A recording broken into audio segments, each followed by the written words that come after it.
Okay. So hello everyone. Thank you for being here. My name is Roya Daizadeh and I'm your board-breaking facilitator today. Thank you so much for coming. I'm very excited to do this. I'm excited for everyone to wake up, you know. What I'd like to do first, I'd like to just give you a rundown of kind of how the workshop will go.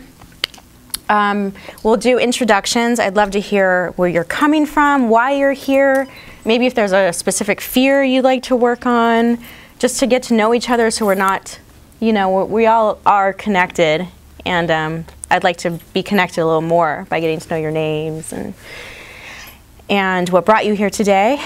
And then we're going to go into a little guided meditation so that I can bring you to the space of, well, what is lurking underneath? What is it, the fears that maybe I'm not owning, I'm not sure of, or I don't even know exist, and maybe, you know, into your shadow. Go a little into your shadow, a place where you are keeping a little treasure box of things you're not aware of in terms of fear, or your critic, you know, what's keeping you down, or limited beliefs or thoughts that might be stunting you from moving forward. I wrote it down. Let's see.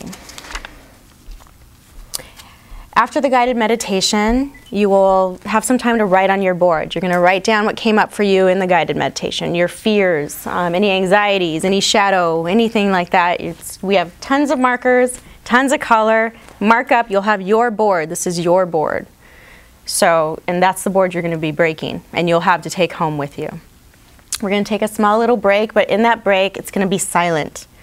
A silent break to really kind of, we want to come within. We want to get inside, you know, without external influences.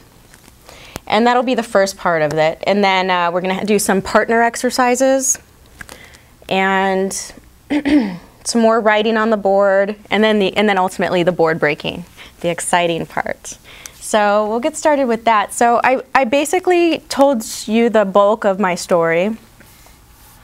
I was a victim for a long time, if I could call it that. It sounds like I'm such a victim for saying that, and then that's okay. I was hurt a lot by family members, bullies at school. That was just my personality, like, oh, poor me, this kind of learned helplessness and whatever psychological words you want to use. And so now I break boards, and I'm not saying I'm clear and free of all my fears. It's unending. They're always there, but now I can maybe hold them differently. I can recognize when they're there. I can acknowledge they exist, and I think that's power. Just acknowledging you have, like, oh yes, I do have a fear there, is great. That's the first step, right? So on a more superficial note, I was born in Iran, moved to Arizona, and now live in Los Angeles. I live in San Francisco, and I'm here in San Ramon with you today. So I'd like to get to know you. Maybe we can start here.